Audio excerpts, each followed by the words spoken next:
Good morning students, this is Poonam Khetan and I welcome you to MKH video series. So students, we are doing your geography book chapter number 3 minerals and power resources. So in previous videos we have covered about minerals और जो power resources हैं उनके बारे में भी कुछ part हमने cover कर लिया है, तो उनको वो वीडियोस अगर आपने अभी तक नहीं देखे हैं तो उन लेक्चर्स को पहले आप देखें, अदरवाइज इन चीज़ों से कनेक्ट नहीं कर पाएंगे. Okay students, so shall we start. So let's start. So यहाँ पे थोड़ा सा रिपीट किया है मैंने पावर रिसोर्सेज ताकि आप कनेक्ट कर पाएँ. तो पावर रिसोर्सेज यानी जो एनर्जी हम लोगों को अवेलेबल है उनको हम अपने रूटीन लाइफ में कैसे यूज़ कर रहे हैं उन रिसोर्सेज को. तो there are two kinds of power resources available on earth, conventional and non conventional. Conventional मतलब जो बहुत टाइम से हम यूज़ किए जा रहे हैं और जैसे हम बहुत पहले यूज़ कर रहे थे एज इट इज़ उसको हम अब भी यूज़ करते हैं. नॉन कन्वेंशनल मतलब जो नए कुछ सोर्सेज हम लोगों ने डेवलप किए वो हैं. ठीक है, तो कन्वेंशनल सोर्सेज हमने थोड़े से कवर कर लिए थे. उसमें से फायरवुड हमने देखा कि विलेजेस के अंदर जो हीटिंग के लिए या कुकिंग के लिए मोस्टली फायरवुड यूज़ की जाती है. फॉसिल फ्यूल जिसके अंदर कोल, पेट्रोलियम, नेचुरल गैसेस ये आते हैं. इसके अंदर से कोल हमने कवर कर लिया था, पेट्रोलियम कवर कर लिया था. फॉसिल फ्यूल क्या होते हैं? फॉसिल फ्यूल मतलब जब जो रिमेन्स होते हैं, चाहे वो प्लांट्स हैं, एनिमल्स हैं या ह्यूमन बींग्स हैं, इन सब के जो रिमेन्स ओवर द पीरियड अर्थ के नीचे दबते चले जाते हैं तो हीट और प्रेशर के कारण जो है वो फॉसिल फ्यूल का रूप ले लेते हैं. तो कई बार वो कोल के रूप में हमें समझ में आते हैं. पेट्रोलियम जो डेरिवेटिव्स हैं, पेट्रोलियम मतलब ऑयल जो है, क्रूड ऑयल निकलता है, उस क्रूड ऑयल को अलग अलग टेम्परेचर पे हीट किया जाता है रिफाइनरीज के अंदर और वहाँ से हम उसके और डिफरेंट काइंड्स जैसे निकालते हैं. लुब्रिकेंट्स निकालते हैं, पेट्रोल निकालते हैं, डीजल निकालते हैं, कैरोसिन, प्लास्टिक, इन सब चीज़ें जो हैं वो किससे डेवलप होती हैं? पेट्रोलियम से डेवलप होती हैं. ठीक है, तो इनको हमने कवर कर लिया था. आज हम सबसे पहले इन दोनों को कवर करेंगे. जो रह गए थे नेचुरल गैस और हाइडल पावर. हाइडल पावर जो है वो फॉसिल फ्यूल का पार्ट नहीं है. नेचुरल गैस जो कि फॉसिल फ्यूल का था उसको हम पहले कवर करेंगे. तो नेचुरल गैस जो है वो क्या होती है? देखिए, नेचुरल गैस जो है वो भी कहाँ से निकलती है? अर्थ के सरफेस के नीचे ही अवेलेबल रहती है. ठीक है, जो सराउंडिंग हमारे गैस अवेलेबल है एटमॉस्फेयर के, उस गैस की बात नहीं कर रहे हैं. नेचुरल गैस जो कि अर्थ के नीचे हम लोगों को यूज़ करने मिल रही है और उसको हम एज एनर्जी यूज़ कर रहे हैं. ठीक है, सो फाउंड विद पेट्रोलियम डिपॉजिट. जो नेचुरल गैस, जिस नेचुरल गैसेस की हम बात कर रहे हैं वो क्या होते हैं? जो पेट्रोलियम प्रोडक्ट्स मिल रहे हैं, पेट्रोलियम मिल रहा है, क्रूड ऑयल मिल रहा है, उनके साथ में ही नेचुरल गैस भी हमें मिलती है. When crude oil is brought to the surface, मतलब सरफेस तक आ जाता है तब नेचुरल गैस हमें मिलती है. देखिए कैसे मिलती है. इससे पहले हो सकता है हमने बात की हो, थोड़ा सा फिर भी मैं बता देती हूँ. ये आपका अर्थ है. ठीक है, अर्थ की 3 लेयर्स होती हैं. फर्स्ट लेयर जो होती है वो क्या होती है? सबसे ऊपर अपर मोस्ट लेयर कौन सी होती है? Crust, then mantle, then core. ठीक है, When you goes down to the earth, जैसे जैसे आप अर्थ के सरफेस के अंदर मतलब जाते जाएंगे वैसे वैसे आपको बहुत ज़्यादा हीट मिलेगी वहाँ पे. मतलब जितना ज़्यादा अंदर जाएंगे उतनी ज़्यादा हीट जो है यानी टेम्परेचर जो है वो बढ़ता जाएगा. एक चीज़ आप हमेशा ध्यान रखिए. जो क्रस्ट है, मोस्टली जो चीज़ें हम ऑब्टेन करते हैं, ये जो अपर मोस्ट लेयर हैं क्रस्ट के ऊपर, चाहे वो रॉक्स हैं, चाहे वो माउंटेन्स हैं, सारी चीज़ें या ऑयल, पेट्रोलियम वगैरह भी हम कहाँ से ऑब्टेन कर रहे हैं? From the crust. ये जो पार्ट है मेंटल, ये जो मेंटल का जो पार्ट है वो क्या है? इसके अंदर बहुत ज़्यादा हीट और मैग्मा, मोल्टन मैग्मा प्रेजेंट रहता है. मोल्टन मैग्मा मतलब एक रेड कलर का मोल्टन ऐसे सेमी लिक्विड फॉर्म के अंदर लावा प्रेजेंट रहता है जो कि बहुत ज़्यादा टेम्परेचर होता है उसका, बहुत ज़्यादा गर्म होता है. अब क्या हो रहा है कि यहाँ पे आपको पेट्रोलियम मिला. मान लीजिए ये पॉइंट पे हम लोगों को पेट्रोलियम यानी क्रूड ऑयल का एक सोर्स मिला है. वहाँ पे ये क्रूड ऑयल कहाँ पे होगा? क्रस्ट के अंदर होगा. अब क्रस्ट के अंदर जो होता है वो नीचे पड़ा रहता है. ऐसा तो है नहीं, हमें यूँ तो पता नहीं चल रहा है हर जगह कि वहाँ पे क्रूड ऑयल है, वहाँ पे क्रूड ऑयल है. थोड़े से कुछ एविडेंस मिलते हैं तब वहाँ पे सर्च होना स्टार्ट होता है. तो क्या हो रहा है कि यहाँ पे मान लीजिए हीट और प्रेशर के कारण जो है वो पेट्रोलियम बन गया है. अब क्या हो रहा है कि पेट्रोलियम, अब क्योंकि यहाँ पे जो ये मेंटल पार्ट है वहाँ क्या है? मोल्टन मैग्मा है, बहुत ज़्यादा हीट है, तो वहाँ से क्या आ रही है? ऊपर हीट आ रही है. ठीक है, अब जब ये चीज़ पेट्रोलियम जो है, जैसे ही आप उसको कोई भी लिक्विड चीज़ को आप हीट पे रखोगे यानी गर्म करोगे तो वो क्या होगी, वो इवेपोरेट होगी। तो ये पेट्रोलियम जो है वो धीरे धीरे क्या हो रहा है, गर्म हो रहा है। गर्म होने के साथ साथ जो ऊपर वाली लेयर है वो गैस के रूप में आपको दिखेगी। मतलब सबसे जो हल्की वाली लेयर है, लाइटन जो लेयर होगी, वो किसके रूप में दिखेगी, नेचुरल गैस के रूप में यहाँ पे क्रिएट हो जाती है। तो जैसे ही क्रूड ऑयल हम लोग निकालते हैं तो सबसे पहले जो है वो नेचुरल गैस जो है वो हमें मिलती है, ठीक है। तो इस तरीके से नेचुरल गैस जो है वो ऑब्टेन होती है। और कई बार ऐसा होता है कि बहुत टाइम तक, मिलियंस ऑफ ईयर तक उस चीज़ को हमने छेड़ा ही नहीं है, तो सिर्फ नेचुरल गैस के सोर्सेज ही हमें मिले, बट वो अल्टीमेटली क्या होता है, वो पेट्रोलियम के ही प्रोडक्ट्स रहते हैं, ठीक है। अब कहाँ पे यूज़ कर रहे हैं, can be use in domestic and industrial fuel. तो इस नेचुरल गैस को हम अपने घरों के अंदर भी यूज़ कर रहे हैं, डोमेस्टिक यूज़ के अंदर, यानी जो आपके घर के अंदर जो एलपीजी सिलेंडर आ रहे हैं वो क्या है, नेचुरल गैस है। इवन जो ऑटोमोबाइल्स के अंदर जो ये व्हीकल्स चल रहे हैं, आपकी जो सीएनजी गैस है वो क्या है, वो नेचुरल गैस है, ठीक है। और इंडस्ट्रियल फ्यूल के रूप में भी बहुत सारी जगह नेचुरल गैसेस का यूज़ रहता है, ओके। अब इसके वर्ल्ड के अंदर कौन कौन से प्रोड्यूसर हैं, Russia, Norway, UK, Netherland major producer है इन द वर्ल्ड। और इंडिया के अंदर ये आपको कहाँ पे मिल रही हैं, इंडिया में जैसलमेर के अंदर कुछ नेचुरल गैसेस की आपको रिसोर्सेज मिल रही हैं, रिजर्वियो मिल रही हैं। कृष्णा और गोदावरी जो रिवर है उसके डेल्टा पे मिल रही हैं।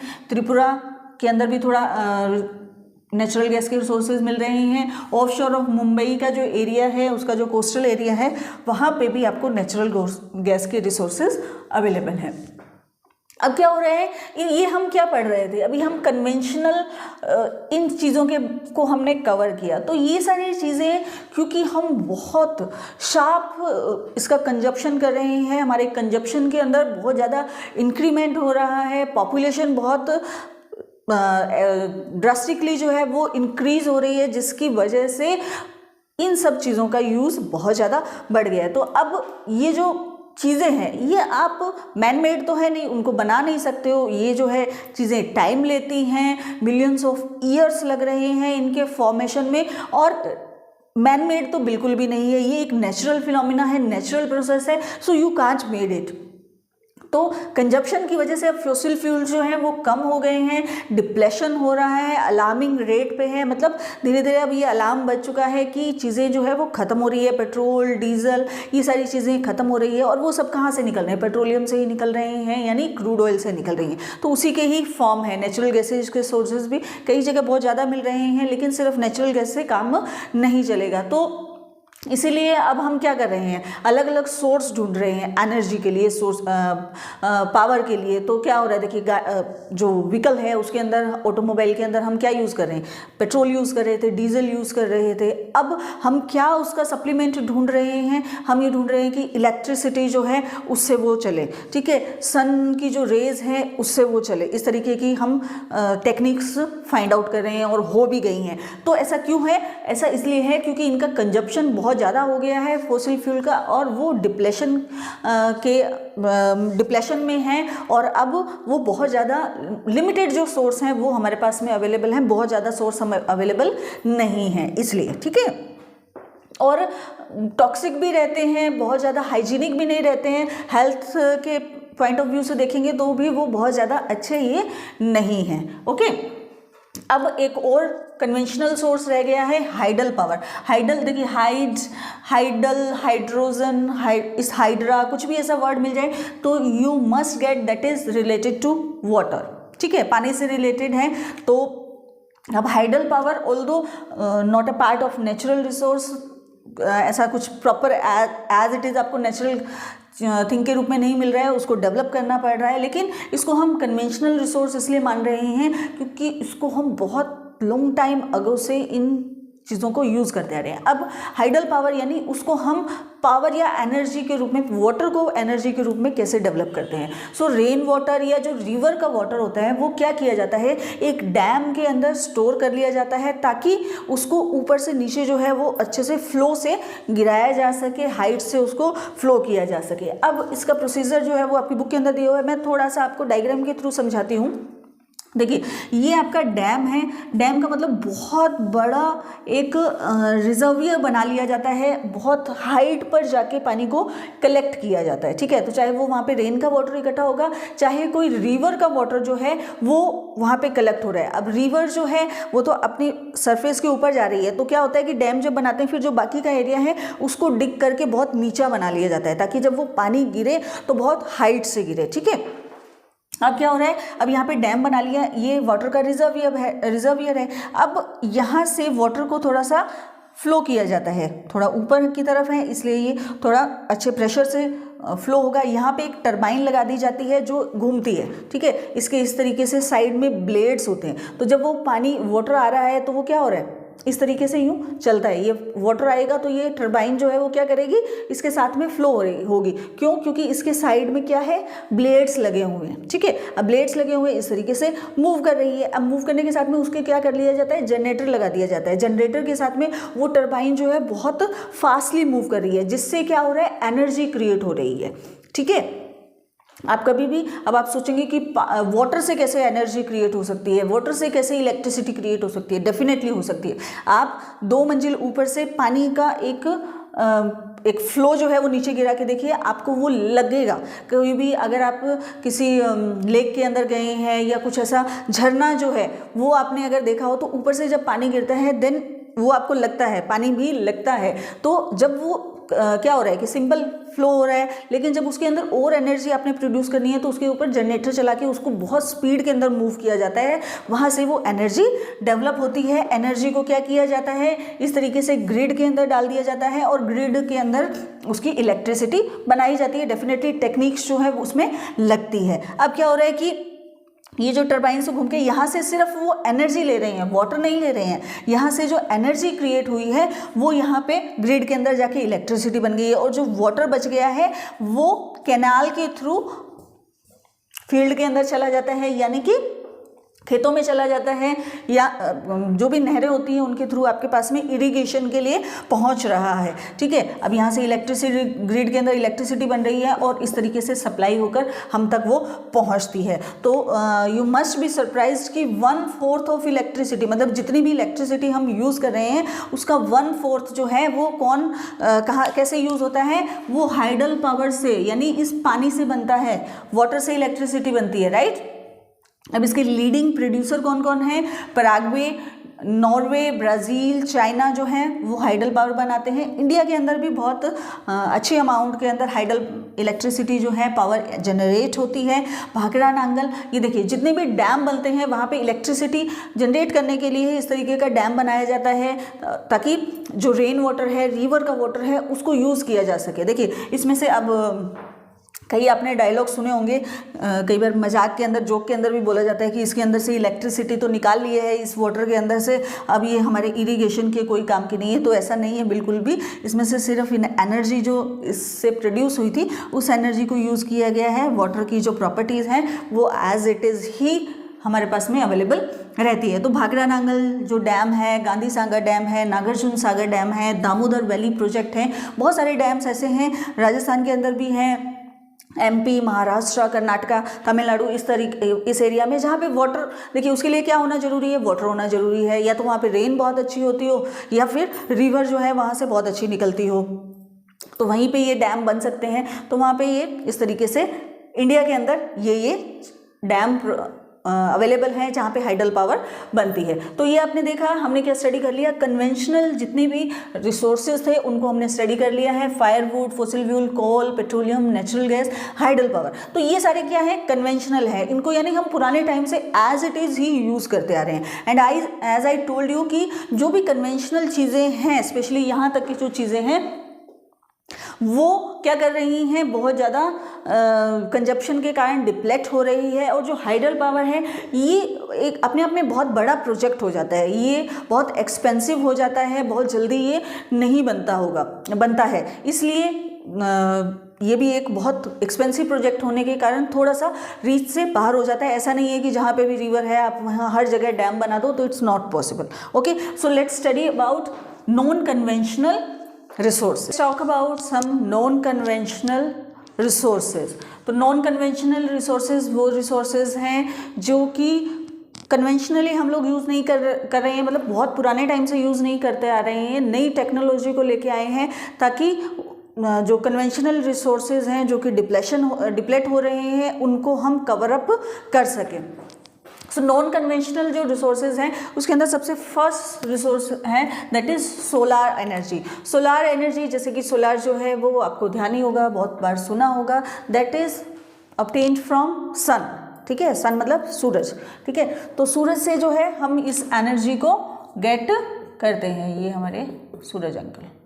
ठीक है, तो यहाँ से हम एनर्जी गेट कर रहे हैं। It can trap from the sun, can be used in solar cells to produce electricity. तो हम देखिए सन जो है इसकी एनर्जी अनलिमिटेड है, अनएग्जॉस्टेबल है, क्योंकि इसको अभी हमें नहीं पता है या ये मान के चल रहे हैं कि ये सब तक इक्वली पहुंच रही है, जहाँ जहाँ एरिया में सन जो है वो राइज कर रहा है और अपनी हीट प्रोड्यूस कर रहा है, तो वहाँ पे सबके पास में इक्वली पहुँच रही है, अनलिमिटेड है। तो क्यों ना इस सोर्स को पावर सोर्स के रूप में यूज़ किया जाए। तो ये कहाँ से ऑब्टेन हो रही है, सन से ऑब्टेन हो रही है। ये क्या करते हैं, कुछ इस तरीके की सोलार जो सेल्स होती हैं उनके अंदर ट्रैप की जाती है और उनसे इलेक्ट्रिसिटी प्रोड्यूस की जाती है। This technology benefits a lot of tropical countries. तो ट्रॉपिकल कंट्रीज़ क्या होता है उसके बारे में भी देखेंगे। इससे पहले आप देखेंगे कि इससे क्या हो रहा है, इलेक्ट्रिसिटी जनरेट हो रही है। और भी बहुत सारी चीज़ें होती है, लाइक कुकिंग के काम आता है ये।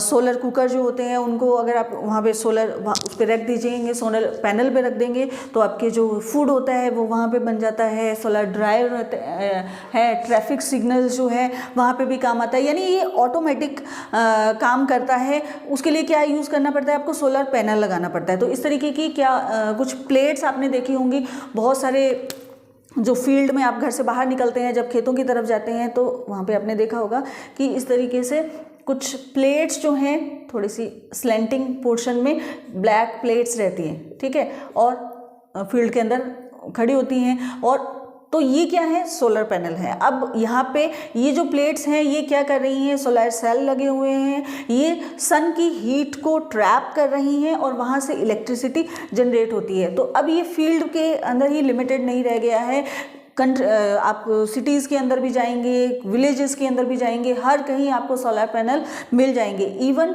जो रोड साइड्स आपको छोटे छोटे शॉप्स दिखती हैं वहाँ पे अब वो जो वुडन बने होते हैं ना, जो जिनको आप बोल सकते हैं कि टेम्परेरी काइंड ऑफ शॉप्स जो रहती हैं जिनको मूव कर सकते हैं आप, तो वहाँ पे अब हर जगह तो आप इलेक्ट्रिसिटी ट्रैप नहीं कर सकते हैं, या फिर कनेक्शन लीजिए और उसके लिए बड़ा सेटअप चाहिए। लेकिन एक छोटी सी प्लेट से भी, इस तरीके का छोटा प्लेट्स लाके भी वो जो उनकी ज़रूरत की चीज़ें हैं, लाइक उनको क्या चाहिए, इलेक्ट्रिसिटी चाहिए, जिसके लिए वो एक लाइट लगा सके या फैन चाहिए, इतना ही चाहिए होते हैं एक शॉपकीपर जो टेम्परेरी इस तरीके का शॉप लगा के बैठा है। तो वो इतनी उस छोटी सी प्लेट से भी इतनी इलेक्ट्रिसिटी वहाँ पे जनरेट हो जाती है। फिर बात करते हैं tropical country. What is tropical country? देखिए ट्रॉपिकल कंट्री मतलब दिस इज अवर अर्थ, और ये जो एरिया है 23 डिग्री हाफ, और ये ट्रॉपिकल ऑफ कैंसर होता है। ठीक है, तो ये जो एरिया है, इस एरिया पे हमारा जो इंडिया है उसका भी कुछ पार्ट इसके अंदर आता है। तो ये वाले एरिया के अंदर क्या है कि जो सन है उसकी रेज ऑलमोस्ट स्ट्रेट पड़ती है पूरे साल। तो यहाँ पे सन की रेज क्या पड़ रही है, सबसे ज़्यादा पड़ रही है। ये जो पोलर एरिया होता है वहाँ पे तो सन बहुत कम देखने को मिलता है, वहाँ की सन रेज पड़ती ही नहीं है। तो वहाँ पे कैसे आप सोलर एनर्जी प्रोड्यूस करोगे, नहीं कर सकते हो। कहाँ पे कर सकते हैं, जहाँ पे सन की रेज बहुत ज़्यादा पड़ती हो, लाइक इन इंडिया, हमारे राजस्थान के अंदर सन की रेज अनलिमिटेड होती है, मतलब पूरे साल जो है वो आप सन की रेज ले सकते हो। तो वहाँ पे सोलर एनर्जी बहुत अच्छे से प्रोड्यूस की जाती है, बहुत बढ़िया क्वांटिटी के अंदर उसके अंदर प्रोड्यूस कर सकते हैं। तो जो ट्रॉपिकल कंट्रीज़ हैं, यानी जो ये वाला एरिया है, वहाँ पे होल ईयर सन की रेज पड़ती हैं। तो इन एरियाज़ को बहुत ज़्यादा बेनिफिट्स हैं सोलर एनर्जी से, right. It is use in solar heater, solar cooker, solar dryer, traffic signals, इस तरीके से बहुत सारी ट्रैफिक सिग्नल पे भी अब उसको जनरेट करने के लिए पहले क्या करना पड़ता था, इलेक्ट्रिसिटी जो है पोल्स के थ्रू जो है इलेक्ट्रिसिटी उसको कनेक्ट की जाती थी। अब ऐसा नहीं होता है। अब क्या होता है कि उसके ऊपर सोलर पैनल लगा दिया जाता है, वो कहाँ से इलेक्ट्रिसिटी जनरेट कर रहा है, पावर ले रहा है, वो सीधा सन से ले रहा है, वहाँ पे इलेक्ट्रिसिटी जनरेट हो रही है, उसको पावर मिल रही है, ट्रैफिक सिग्नल ऑटोमेटिक काम कर रही है। ठीक है, तो ये बहुत ही बढ़िया और बहुत ही सेफ सोर्स है एनर्जी का, और इंडिया के अंदर स्पेशली बहुत ज़्यादा इसको इन्हांस करने के लिए, बढ़ावा देने के लिए, डेवलप करने के लिए गवर्नमेंट ट्राई कर रही है। और जो सोलर पैनल लगाने के लिए इवन गवर्नमेंट आपको सब्सिडी भी प्रोवाइड करवाती है, यानी जितना खर्चा उसके अंदर आता है उसमें से कुछ परसेंट जो एक्सपेंसेस है वो गवर्नमेंट आपको प्रोवाइड करती है, ठीक है। तो बहुत ही अच्छा रिसोर्स है एनर्जी का। Next one is wind energy. अब विंड एनर्जी क्या होती है? विंड मतलब हवा। अब विंड जो है वो भी क्या है? इनएग्जॉस्टेबल है, मतलब इसको हम ये मान के चल रहे हैं कि ये कभी ना ख़त्म होने वाली चीज़ है अर्थ पे। ऐसा तो है नहीं कि ये जो हवा आ गई उस एयर को, इस विंड को हमने यूज़ कर लिया तो ये यहाँ पे फिनिश हो गई, ऐसा नहीं होता है ना। तो विंड जो है वो इनएग्जॉस्टेबल सोर्स है, जैसे कि हम सन को मान के चल रहे हैं। तो इसको हम एनर्जी, अब इससे कैसे डेवलप की जाती है? देखिए, पहले के टाइम में जो विंड मिल है वो ग्राइंडिंग ग्रेन्स, मतलब जो चक्की वगैरह का काम होता है ना, वो करते थे, या वाटर को लिफ्ट करने के काम आते थे। लेकिन आज के टाइम में क्या हो गया? मॉडर्न टाइम में जो विंड मिल है वो क्या यूज़ कर रही हैं? वो इलेक्ट्रिसिटी प्रोड्यूस कर रही हैं। अब आपने किस एरिया में रहते हैं वो तो मुझे नहीं पता है, लेकिन क्या होता है कि आप अपने घर से बाहर जाएंगे या राजस्थान के कुछ एरियाज़ में स्पेशली, वहाँ पे देखिए विंड का मतलब हवा। अब विंड मिल या विंड फार्म जो है वो कहाँ पे जनरेट कर सकते हैं? जहाँ पे हवा बहुत चलती हो। तो इस तरीके की आपने स्ट्रक्चर देखा होगा, इस तरीके के फैन काइंड ऑफ जो है वो लगे होते हैं, है ना, आसपास ही लगे होते हैं, दूर दूर लगाने का कोई बेनिफिट नहीं होता है। फिर क्या होता है कि इनको जनरेटर से कनेक्ट कर दिया जाता है। हवा जब चलती है तो यहाँ से जब ये घूमती है, और क्योंकि एक पूरा फार्म बनाया जाता है, तो फिर इनकी विंड से, इनकी हवा से भी दूसरी विंड मिल चलती है, तो वो एक फ्लो बन जाता है। वो क्या करती हैं? एनर्जी जनरेट कर रही है, उस एनर्जी को सेव किया जाता है, उससे इलेक्ट्रिसिटी प्रोड्यूस की जाती है। जो विंड फार्म्स होती हैं वो located in coastal region. Coastal मतलब जो समुद्री एरिया होता है, पानी के आसपास का जो एरिया है वहाँ पे। क्यों? क्योंकि बेयर लैंड रहती है, वहाँ पे कुछ इस तरीके की डिस्ट्रैक्शन नहीं है, कोई बाउंड्रीज नहीं है जिसकी जो कि हवा को रोक सके। तो वहाँ पे हवा बहुत तेज़ चलती है। तो वहाँ पे जो माउंटेन पासेस रहते हैं, जो माउंटेन के बीच का जो एरिया होता है, वहाँ से, क्योंकि साइड में क्या है? माउंटेन्स है, तो जो हवा निकलेगी वो माउंटेन पासेस के अंदर से बहुत फ्लो के अंदर निकलती है। और ये माउंटेन जो हाई पे रहते हैं वहाँ के ऊपर भी इनको लगाया जाता है। और राजस्थान का जो एरिया है क्या है? वो बेयर लैंड है, डेजर्ट है, वहाँ पे भी बहुत आंधियाँ और हवाएं चलती हैं, वहाँ पे भी विंड मिल फार्म आपको दिख जाएंगे, ठीक है। तो वहाँ इसलिए इनको वहाँ लगाया जाता है ताकि वहाँ पे बहुत ज़्यादा विंड इनको प्रोवाइड हो और वहाँ से इलेक्ट्रिसिटी प्रोड्यूस की जाती है। वर्ल्ड के अंदर Netherland, Germany, Denmark, UK, USA, Spain, ये वाले जो एरिया हैं यहाँ पे विंड फार्म्स आपको देखने को मिलेंगे। वहाँ पे इलेक्ट्रिसिटी जनरेट होती है विंड मिल से। इंडिया के अंदर आप राजस्थान जो है और तमिलनाडु, ऑल्दो सभी स्टेट जो हैं वो अपने अपने एरिया जहाँ पे थोड़ा बहुत भी पॉसिबिलिटी है वहाँ पे इनको लगाया जाता है विंड मिल को, लेकिन मोस्टली जो है वो राजस्थान और तमिलनाडु में आपको विंड मिल या विंड फार्म जो है वो मिल जाएंगे। Okay, next one is nuclear power. Nuclear power क्या होता है? Obtained from energy stored in nuclei of atoms of naturally occurring radioactive elements uranium and thorium. देखिए कुछ रेडियो एक्टिव एलिमेंट्स मिलते हैं हमारी अर्थ के अंदर ही, सरफेस के अंदर नीचे जब आप क्रस्ट को डिग करते हैं तो यूरेनियम और जो थोरियम मिल रहा है उसके अंदर क्या रहते हैं? एटम्स प्रेजेंट रहते हैं। और एटम्स का मतलब कि वो मॉलिक्यूल्स जो होते हैं तो वो क्या करते हैं? वो मल्टीप्लाई होते हैं। एटम्स का मतलब वो मल्टीप्लाई होते हैं। एक एटम के ऊपर कोई रिएक्ट कर रहा है, वो एटम अगर रिएक्ट कर रहा है तो वो एटम जो है वो क्या हो जाता है? जब बस्ट होता है, ब्रेक होता है, तो वो एटम खत्म नहीं होता है। वो क्या हो रहा है? 1 से 2 हो रहा है, 2 से 4 हो रहा है, 4 to 8 हो रहा है, ठीक है, 16 हो रहा है। तो इस तरीके से मल्टीप्लाई होता जाता है। तो उसी चीज़ को कैप्चर किया जाता है, उसको पावर के अंदर, एनर्जी के अंदर कन्वर्ट किया जाता है, चेंज किया जाता है और एनर्जी क्रिएट होती है, इलेक्ट्रिसिटी प्रोड्यूस होती है, ठीक है। फ्यूल अंडरगो, यानी ये जो फ्यूल है वो क्या जाता है? अंडरगोज कुछ ऐसा चीज़ें, वो उसका टेक्नोलॉजी तो डेफिनेटली उसकी रहेगी, एक्सपेंसिव भी रहती है, थोड़ा सा डेंजरस भी है, बाकी सब चीज़ों से थोड़ी सी डेंजरस रहती है, क्योंकि इसके अंदर थोड़ी सी लीकेज की या इस तरीके की रेडियो एक्टिव जो एलिमेंट्स होते हैं उनका लीकेज का या सीपेज का थोड़ा सा प्रॉब्लम रह सकता है। Otherwise it is good to generate an electricity. तो वो क्या प्रोसेस के अंदर जाती है, फ्यूल जो है और न्यूक्लियर फिजन बनता है, वो उस पर रिएक्ट करते हैं और पावर वहाँ से एमिट होती है। ठीक है, अब जो न्यूक्लियर पावर कौन कौन बना रहा है, यूएसए और यूरोप जो है वो बहुत बढ़िया इसके ग्रेटेस्ट प्रोड्यूसर बोल सकते हैं। इंडिया के अंदर भी राजस्थान, झारखंड के अंदर यूरेनियम के बहुत ज़्यादा स्टोरेज आपके पास में है, रिसोर्सेज अवेलेबल हैं, तो आप उनसे न्यूक्लियर पावर बना सकते हैं और लगे भी हुए हैं प्लांट। थोरियम कहाँ पे प्रेजेंट है, केरला के अंदर मोनोजाइट जो सैंड्स हैं वहाँ पे थोरियम मिल रहा है। न्यूक्लियर स्टेशन हमारे यहाँ पे कौन कौन से प्रेजेंट है, इंडिया के न्यूक्लियर स्टेशन की हम बात कर रहे हैं, that is in कल्पाकम Tamil Nadu, Tarapur Maharashtra, Rana Pratap Sagar Kota के अंदर, Narora that is in UP Uttar Pradesh, Kaiga that is in Karnataka. तो इनका भी नेम आप अच्छे से लर्न कर लेंगे। तो ये it was all about nuclear power, solar energy and wind energy. तो अब कुछ और 2-3 रह गए हैं, उनके बारे में भी हम स्टडी करेंगे। कन्वेंशनल रिसोर्सेज जो हैं दैट इज़ जियोथर्मल एनर्जी। तो आप नेम से ही थोड़ा सा आइडिया लगा सकते हैं कि जियोथर्मल एनर्जी क्या होती है। देखिए, geo is called earth and thermal मतलब हीट, तो यानी अर्थ की हीट से जो एनर्जी प्रोड्यूस हो रही है उसको हम बोल रहे हैं जियोथर्मल एनर्जी। तो heat energy obtained from the earth that is called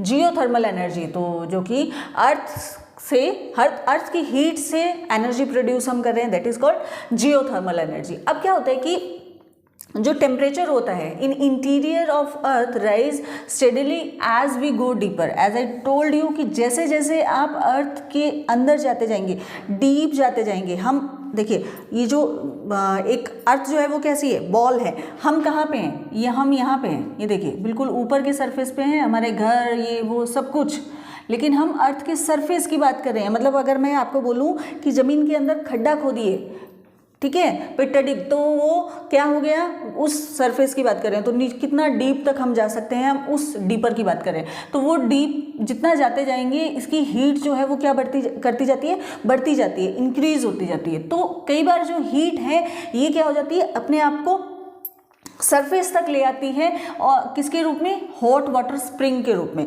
यानी वहाँ से क्या निकलता है, गर्म पानी के झरने निकलते हैं। ठीक है, सुना होगा आपने हॉट वाटर स्प्रिंग, बहुत गर्म पानी होता है, क्योंकि वो अल्टीमेटली कहाँ से निकल रहा है। देखिए ये जो पार्ट था ये मेंटल जो पार्ट है, कोर से ऊपर का जो पार्ट है, यहाँ पे मोल्टन मैग्मा है। अब यहाँ पे कुछ चीज़ जो है वो मान लीजिए अवेलेबल है, और इधर से बहुत हीट और प्रेशर उसको लग रहा है, बहुत गर्म हो गया है। तो कई बार वो जब वॉल्केनो ब्रस्ट होता है तो उसका मतलब हम लावा के रूप में बाहर आ जाता है। और कई बार जो वाटर रिसोर्सेज हैं हो सकता है वो उनको हीट कर रहा हो, तो वो क्या हो रहा है कि प्रेशर की वजह से हीट, गर्म तो हो ही गया और हीट की वजह से वो क्या होता है, बाहर एकदम से फ्लो होता है और झरने के यानी स्प्रिंग के रूप में बाहर आता है। तो दिस हीट एनर्जी में surfaced itself in form of some time, मतलब जरूरी नहीं है हर बार, वो डिपेंड करता है वो कंडीशंस और सिचुएशन क्या रहती होगी, क्या प्रोसेस रहता होगा उस पर। तो ये जो हीट है, हीट एनर्जी जो है वो अपने आप को ऊपर सरफेस की तरफ धकेल देती है form of hot water spring, गर्म पानी का स्प्रिंग जो होता है उसके रूप में। अब क्योंकि पानी जो है वो बहुत गर्म है, तो इस तरीके की आप चीज़ें देख सकते हैं कि जहाँ से, और इसको आप मूव नहीं कर सकते हो, जहाँ से निकल रहा है वहीं से ही उसको आप यूज़ कर सकते हो। ऐसा नहीं है कि कहीं किसी भी जगह आपने पिट किया, डिग किया और वहाँ से आप गर्म पानी का झरना निकालेंगे, दैट्स नॉट पॉसिबल एक्चुअली। तो जहाँ से भी निकल रहा है वहीं पे आप इसको यूज़ कर लेते हैं। कई बार वहाँ पे स्टोरेज इस तरीके का बना लेते हैं, बहुत गर्म पानी है और वहाँ पे इसको किस किस काम में यूज़ किया जा रहा है, कुकिंग के अंदर नहा रहे हैं, बेथिंग, क्योंकि मोस्टली आप एरिया देखेंगे तो जो ठंडा एरिया है वहाँ पर ये मिल रहे हैं। बेथिंग के यूज़ होता है, हीटिंग के यूज़ के लिए यूज़ हो रहा है। अब कहाँ कौन कौन इसके प्रोड्यूसर हैं, प्रोड्यूसर कौन कौन हैं इसके प्रोड्यूसर हैं, USA, New Zealand, Iceland, Philippines, Central America के अंदर ये यूज़ होता है। इंडिया के अंदर भी यूज़ हो रहा है, हिमाचल प्रदेश के अंदर मणिकरण एक जगह है वहाँ यूज़ हो रहा है, पूगा जो लद्दाख वैली है वहाँ पे भी, पूगा जो एक जगह है वहाँ पे भी हॉट स्प्रिंग वाटर आपको मिलता है और वहाँ पे इसको कुकिंग, हीटिंग, बेदिंग सब चीज़ों के लिए यूज़ किया जा रहा है। एज आई टोल्ड यू कि मोस्टली कहाँ पे मिल रहे हैं, ये माउंटेन्स एरिया जो है वहाँ पे मिल रहे हैं, जो ठंडे एरिया है वहाँ से हॉट वाटर स्प्रिंग्स निकलते हैं। तो डेफिनेटली कुछ ना कुछ क्लाइमेटिक कंडीशंस ऐसी डेवलप होती होंगी जिससे ये एनर्जी डेवलप हो रही है। Next one is tidal energy, that is 5th one and that is 6th one. ठीक है, अब टाइडल एनर्जी, उस टाइडल एनर्जी को जानने से पहले आपको पता होना चाहिए कि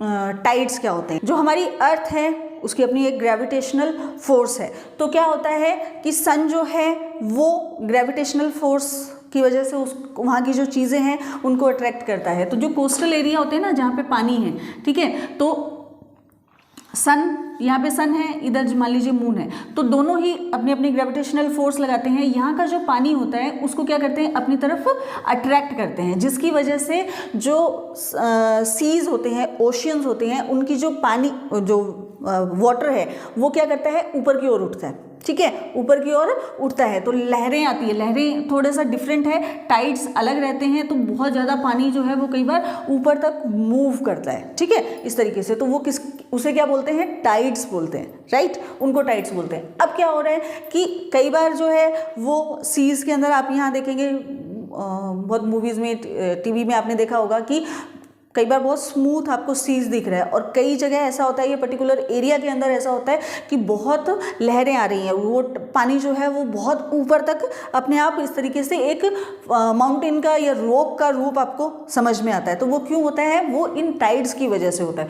तो जब वो ऊपर उठता है उसको बोलते हैं हाई टाइड्स, और जब वो नीचे बैठ जाता है उसको बोलते हैं लो टाइड्स। ठीक है, अब उसको भी हम लोगों ने एनर्जी के रूप में यूज़ लेना शुरू कर दिया कि ये जो है वो उसको हम एक रिसोर्स के रूप में यूज़ कर सकते हैं। तो देखिए, ये मान लीजिए पूरा सी है, अब यहाँ पे क्या है, पानी है, यहाँ पे भी पानी है, इधर पानी नहीं है। ठीक है, इधर वाटर नहीं है, यहाँ पे वाटर है। अब क्या हो रहा है कि जो कोस्टल एरिया होते हैं वहाँ पे थोड़ी सी इश्यूज़ रहते हैं कि पानी, मान लो जब हाई टाइड्स आते हैं तो वो वाटर क्या होता है, पूरा जो एरिया होता है जहाँ पे लोग रह रहे होते हैं वहाँ तक चला जाता है, जिसकी वजह से सब कुछ डिस्ट्रॉय हो जाता है। तो एक तो उससे भी सेफ्टी रहती है, वो पानी इधर नहीं आता, बल्कि उस जो कि एक बहुत बड़ा डिजास्टर हो सकता है, उसको एक एडवांटेज के रूप में हमने यूज़ किया है, या ह्यूमन बीइंग ने यूज़ किया है। तो क्या हो रहा है, जब हाई टाइड्स आ रहे हैं तो वो, या तो यहाँ पे अगर कुछ बैरियर नहीं होगा तो वो क्या करेगा, जो रहने वाला एरिया है वहाँ पे मूव कर जाएगा वाटर। लेकिन यहाँ पे क्या किया, एक डैम बना दिया है। ठीक है, इस तरीके का डैम बना दिया है, ऊपर से लोग आ जा रहे हैं, नो इशू, ऊपर से गाड़ियाँ जा रही है, पास ऑन कर रही है, नीचे पानी का जो सारा फ्लो है। तो इधर एक्चुअल में पानी नहीं है, यहाँ तक पानी है, यहाँ पे एक बैरियर बना दिया है, बाउंड्री बना दी है। अब क्या होगा, जब यहाँ पे हाई टाइड होगी, जब ये पानी आएगा तो क्या करेगा, यहाँ से टकराएगा तो इस तरफ जो है वो क्या बना दिए हैं, होल्स बना दिए। ठीक है, नॉर्मल जब पानी रहेगा तब वो यहाँ पे नहीं आ रहा है। ठीक है, अब जब हाई टाइड होगा, क्योंकि पानी जो है वो एकदम से बहुत ज़्यादा प्रेशर से ऊपर नीचे होगा, तो यहाँ पे होल्स बना दिए, यहाँ पे लगा दी टरबाइन। अब वो वाटर क्या करेगा, इन होल्स के थ्रू यहाँ पे एक रिजर्वियर बना दिया जाता है, यहाँ पे पानी को इकट्ठा कर दिया जाता है। ठीक है, अब टरबाइंस के थ्रू ये पानी इधर इसको मूव किया जाता है बहुत फ्लो के अंदर, और टरबाइन से वैसे ही जैसे हम हाइड्रो पावर के अंदर एनर्जी बना रहे थे, वैसे ही इसको एनर्जी के रूप में यानी इलेक्ट्रिसिटी के रूप में चेंज कर लिया जाता है। अब ये अब यहाँ पे भी वाटर रह गया, वापस उसको फ्लो किया जाएगा इस तरफ, वापस फिर टरबाइन चलाई जाएगी, फिर वहाँ से एनर्जी प्रोड्यूस की जाती है। तो इस तरीके से टाइडल जो टाइड्स आ रही हैं, जो कि एक डिजास्टर का रूप हो सकते हैं आसपास के रहने वाले लोगों के लिए, उसको भी एनर्जी के अंदर एडवांटेज के रूप में हमने ले लिया है, ताकि हम उसको इलेक्ट्रिसिटी और एनर्जी प्रोड्यूस वहाँ से कर सके। तो ये भी बहुत ही अच्छा सोर्स है, और इसके लिए आपको कंडीशंस समझ में आई गई होगी कि वो कोस्टल एरिया होते हैं, पानी वहाँ पे बहुत ज़्यादा होगा, ओशियन होगा, सी होगा, तभी वहाँ पे टाइड्स आते हैं। सिंपल लेक वगैरह में टाइड्स नहीं रहते हैं। ठीक है, तो रशिया और फ्रांस जो है वो इसके बहुत बड़े प्रोड्यूसर हैं टाइडल एनर्जी के। इंडिया के अंदर भी जो गल्फ ऑफ कच्छ है, गुजरात के अंदर जो एरिया है, क्योंकि वो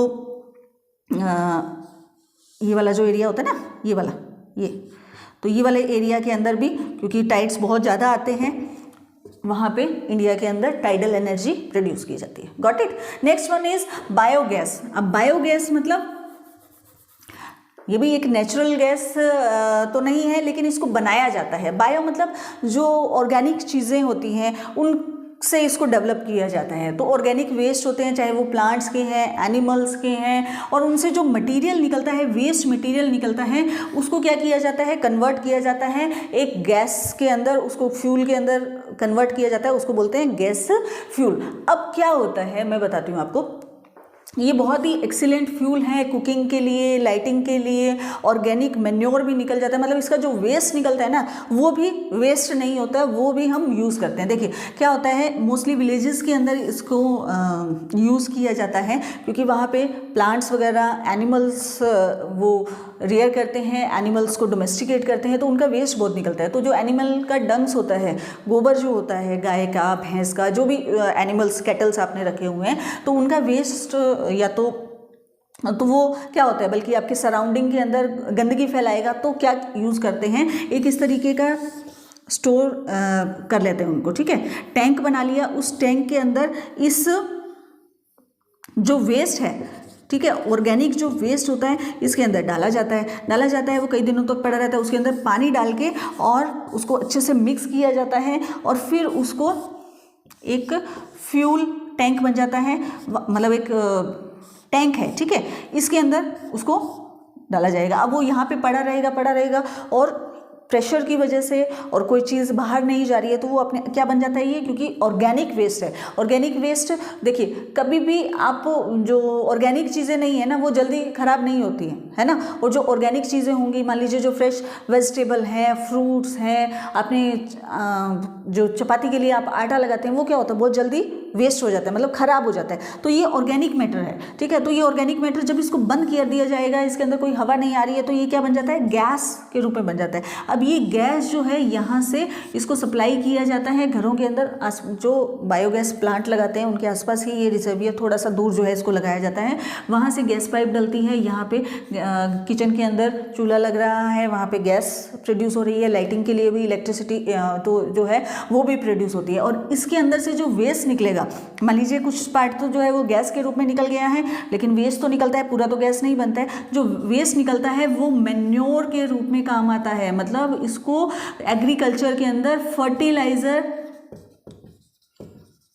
के रूप में इसको यूज किया जाता है, ठीक है। तो ये जो है वो बहुत ही एक्सीलेंट फ्यूल है, कुछ भी चीज़ वेस्ट नहीं जा रही है। इवन आप अपने सराउंडिंग को क्या कर रहे हो, क्लीन कर रहे हो, क्योंकि ये जो ऑर्गेनिक वेस्ट मटेरियल है वो धीरे धीरे क्या कर रहे हैं, पोल्यूट करते हैं आपके एनवायरनमेंट को, गंदगी फैलाते हैं, बहुत सारी डिजीज़ का रीज़न बन सकते हैं। तो ये इस तरीके से आपने एनर्जी भी प्रोड्यूस कर ली और एनवायरनमेंट को भी क्लीन कर दिया, और इसका जो वेस्ट है उसको भी हमने यूज़ कर लिया, जो कि एग्रीकल्चर के अंदर, क्रॉप के अंदर जब आप ये मैन्योर डाला जाता है तो उससे जो एग्रीकल्चर हो रही है, यानी जो क्रॉप्स हो रही हैं, वो बहुत ही बढ़िया क्वालिटी की डेवलप होती हैं और राइज होती हैं, ठीक है।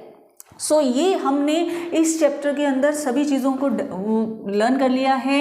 मिनरल और पावर रिसोर्सेज के जो हमने कन्वेंशनल, नॉन कन्वेंशनल, सभी जो काइंड्स हैं, जो सोर्सेज हैं, उनको हमने बहुत अच्छे से स्टडी किया है। I have tried my best कि इसके अंदर आपको नोट्स जो हैं शॉर्ट नोट्स के रूप में और सारा जो कॉन्सेप्ट है वो आपको क्लियर हो जाए।